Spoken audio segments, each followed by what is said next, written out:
Dans ce chapitre, on va découvrir les fonctions. Qu'est-ce que c'est qu'une fonction en réalité? Une fonction n'est qu'une portion de code qui accomplit une tâche bien précise. C'est ça une fonction. Donc une fonction nous permet de factoriser en fait notre code. Parce que là, si on repère des portions de code qui se répètent dans notre programme, dans notre script, eh bien mieux vaut encapsuler cette portion de code-là dans une fonction. Et là où on appelle cette portion de code, on ne fera qu'évoquer la fonction. Et l'appel d'une fonction ne se tiendra qu'une seule ligne. Voyez, donc on a factorisé le code. Donc une fonction permet d'accomplir d'habitude une et une seule tâche à la fois. Il ne faut pas surcharger une fonction en faisant qu'elle fasse plusieurs choses à la fois. Non. Assurez-vous que la fonction fait une et une seule tâche à la fois, comme son l'indique, fonction. Assurez-vous que la fonction ne possède qu'une et une seule fonction à la fois. Aussi simple que ça. Eh bien, une fonction a ses caractéristiques. Une fonction peut contenir des informations qu'on appelle paramètres. Parce que là, si on remarque que cette fonction, pour accomplir sa tâche, a besoin de données, a besoin d'informations, eh bien, on va passer ces informations-là en paramètres. On va lui fournir ces informations-là. Deuxièmement, une fonction peut retourner ou non un résultat. Une fois que la fonction accomplit sa tâche, elle peut retourner le résultat de cette tâche-là. Ou bien elle peut aussi ne pas retourner de résultat. Parce qu'il y a des tâches où ce n'est pas la peine de retourner son résultat plutôt. Vous avez saisi? Et une fonction effectue une action. Une fonction effectue une action, c'est-à-dire une fonction réalise une tâche. Aussi simple que ça. Donc, il faut noter qu'une fonction peut posséder ou non des paramètres, peut avoir 0 ou plusieurs paramètres. Une fonction peut retourner ou non un résultat. Une fonction effectue une action. Et là, vous avez utilisé depuis le début presque une fonction sans le savoir. La fonction prompt là, prompt que vous voyez, c'est une fonction. Prompt, c'est une fonction qui prend en paramètre quoi? L'information à afficher à l'utilisateur. Pour qu'il sache ce qu'on attend de lui. Et après, cette fonction retourne quelque chose. Retourne quoi? Ce qu'a saisi l'utilisateur. Vous avez vu? Ce qu'a saisi l'utilisateur. Maintenant, le but de ce chapitre, c'est d'apprendre à créer nos propres fonctions. Pour créer une fonction, il y a la syntaxe. Et voilà cette syntaxe. On utilise le mot-clé function. Après, le nom de la fonction. On met entre parenthèses éventuellement les paramètres. J'ai bien dit éventuellement les paramètres. Pourquoi? Parce qu'une fonction n'est pas obligée de posséder des paramètres. Après, on ouvre les accolades et à l'intérieur desquels on mentionne le code de la fonction. Le corps de la fonction. Aussi simple que ça. Alors, voyons un exemple.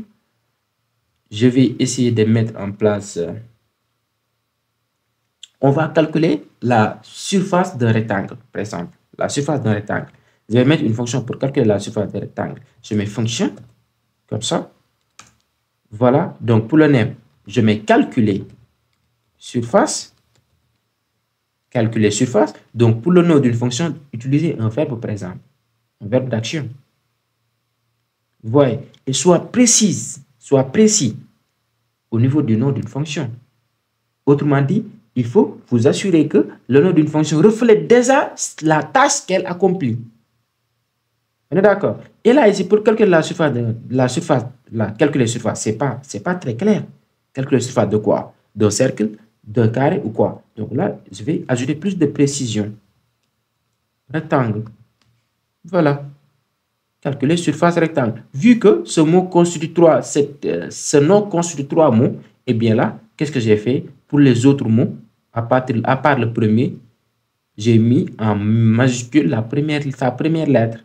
Et là, je vais fournir les paramètres. Je vais fournir quoi? Largeur et longueur. Ah oui, pour calculer la surface d'un rectangle, on a besoin de la largeur et on a besoin de la longueur. Sans largeur et longueur, on ne peut pas calculer la surface d'un carré, d'un rectangle plutôt. Donc, la largeur et la longueur seront les données transmises à cette fonction pour qu'elle puisse accomplir sa tâche qui est le calcul de la surface du rectangle. Vous avez saisi. Et là, après, qu'est-ce que je vais faire? Je peux créer une variable. À l'intérieur, je mets let surface est égal à quoi? Tout simplement le produit largeur multiplié par longueur. C'est ça, en fait, l'opération pour calculer la surface d'un rectangle. N'est-ce pas? Après, je retourne la surface. Return comme ça. Donc, pour retourner un résultat, on utilise l'instruction return. Aussi simple que ça. Vous voyez? Très bien. Et là, je mets quoi? Je vais demander à l'utilisateur de saisir, par exemple, la largeur et la longueur. Là, je vais aller très vite. Je vais aller très vite. Donc là, je vais évoquer cette fonction et je lui passe même des valeurs directement, comme ça. Et là, vu que cette fonction retourne un résultat, et bien là, je peux créer une variable qui stocke ce que retourne cette fonction. Je mets let, par exemple, surface, rectangle, égale, comme ça. Une fois récupéré la surface du rectangle, eh bien, je peux l'afficher à travers console log. Je mets console log. Voilà, je peux dire quoi? La surface. Et voyez, et là, je mets plus surface rectangle comme ça. Point virgule. Et regardez bien si j'actualise ici. Regardez bien, qu'est-ce que j'ai ici? La surface est 240. Vous avez vu? Donc, cette fonction-là, en fait, non seulement possède des paramètres, mais aussi retourne un résultat. Et bien là, si je veux, je peux tout simplement, au lieu de retourner ce résultat-là, et bien je peux faire de telle sorte que la fonction non seulement calcule la surface, mais aussi l'affiche. Et bien là, il faut noter que cette fonction fera deux choses en même temps. C'est de conseil. Mais en guise d'exemple, là, au lieu de faire ça, je peux couper ça. Voilà, et je colle là. Et là, je mets quoi? Surface, tout simplement. Donc, dans ce cas ici, cette fonction ne retourne rien. Elle se contente de calculer la surface et l'afficher aussi. Donc là, dans ce cas, c'est inutile de créer une variable pour stocker ce que renvoie cette fonction, vu que cette fonction ne renvoie rien. Je vais seulement évoquer cette fonction comme ça. Voyez. Et regardez bien si j'actualise ici. J'aurai quoi? La surface est 240, toujours la même chose.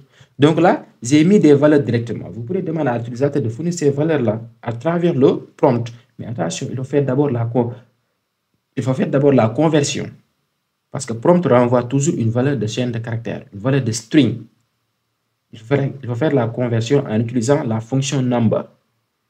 On est d'accord? Voilà. Maintenant, voyons quelques règles.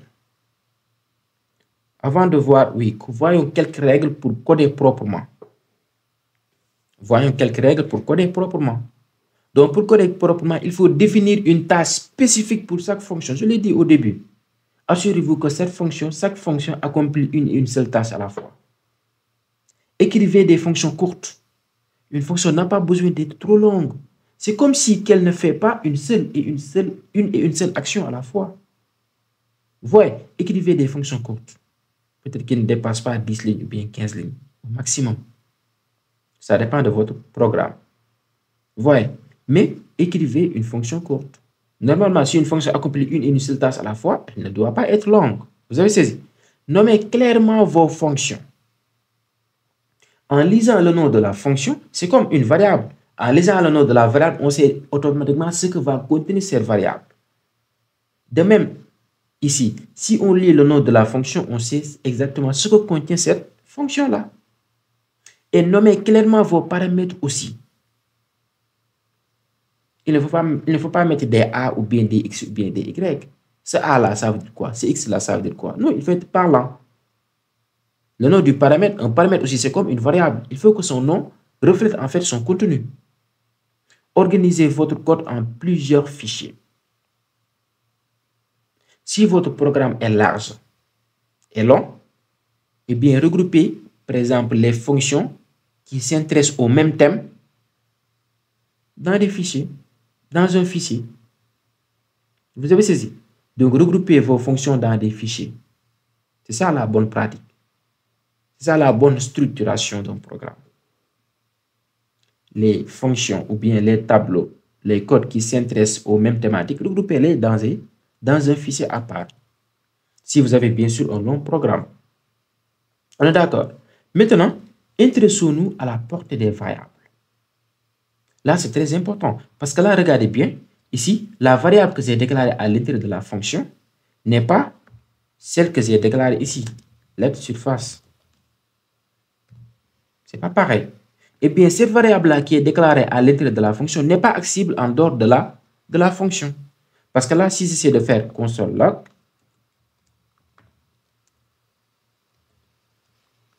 surface, regardez bien, qu'est-ce que j'aurai? J'actualise, on me dit une erreur. Surface is not defined. Pourquoi? Parce que j'ai essayé d'accéder à une variable qui est en réalité une variable locale. Cette variable-là est déclarée à l'intérieur d'une fonction, donc elle n'est accessible qu'à l'intérieur d'une fonction. Il se dit variable locale. Maintenant ici, si je déclare une variable là, par exemple, let surface égale 10, eh bien cette variable-là est accessible partout dans le programme. Pourquoi? Parce que c'est une variable globale. Et regardez bien, là par exemple, je vais couper ça et je colle ici. Et là, ici, je pourrais initialiser à 0. Voyez. Et là, ici, à l'intérieur de la fonction, au lieu de créer une variable, je vais utiliser cette même variable-là, surface. Vous avez vu? Et là, qu'est-ce que j'aurai? Regardez, si j'actualise, j'aurai quoi? Là, j'ai 0. C'est évident. Pourquoi j'ai 0? Parce que là, je n'ai pas encore évoqué cette fonction-là. Donc, il faut que j'évoque cette fonction. Voyez, je mets calcul, surface, je lui passe 10, par exemple, virgule 20. Voyez-vous, je lui passe 10,20. Dans ce cas, la surface sera égale à quoi? 10 fois 20. Regardez, si j'actualise quoi? J'ai 200. C'est 200. La surface, je vais enlever cette instruction pour plus de clarté. Voyez, j'ai 200.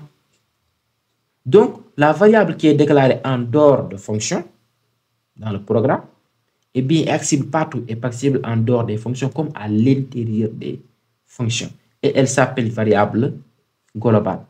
C'est ça la différence entre variable globale et variable locale. Aussi simple que ça. Vous avez vu? C'est ça la différence. Donc, une variable qui est déclarée à l'intérieur d'une fonction n'est accessible qu'à l'intérieur de cette fonction-là. Elle n'existe pas en dehors de cette fonction. Voilà. Donc, voilà, c'était tout pour ce chapitre intéressant qui est les fonctions. Donc, faites recours aux fonctions. Ça permet de factoriser le code. Ça permet d'écrire moins. Ça permet de ne pas se jeter à la répétition. Et la répétition est lourde en maintenance. Voilà, on se dit à la prochaine vidéo.